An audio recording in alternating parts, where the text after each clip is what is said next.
नमस्कार। हम डिम्पल मिश्रा बिहार से बिलोंग करत बानी, गोपालगंज जिला से बानी। हम आज अपना चैनल पे आप सब खातिर लेके आयल बनी एगो अच्छा सा प्यारा सा विवाह गीत। आप सबे सुनी सबे और ये गीत पसंद आई तो लाइक सब्सक्राइब शेयर करी और हाँ कमेंट करके बताएं कि ये गीत आप सबके कैसा लागल। एही पार गंगा वही पार जमुना, बिचावा में सरजू की रे तुझी।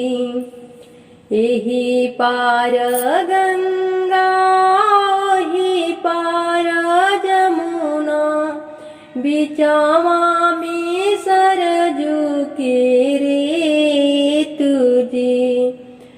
तेही तारे दुल्हे उतरी परत है, लाल गलई चाल गाई जी।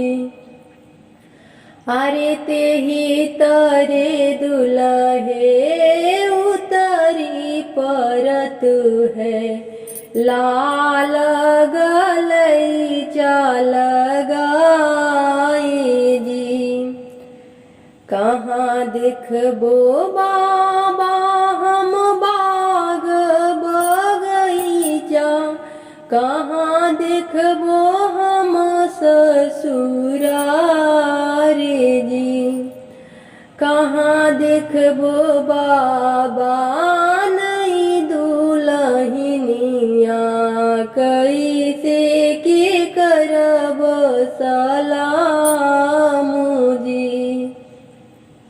कहाँ देखबो बाबा नई दुल्हनिया, कैसे में करब सलाम जी।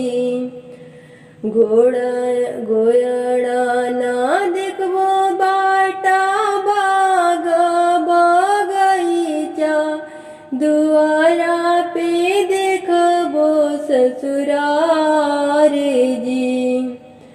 गोयड़ा ना देखबो बीटा बाग बगीचा, दुआरा पे देख ससुरार जी। मड़वी में देखा बेटा नई दुल्हनिया, झुकी झुकी करी सलाम जी।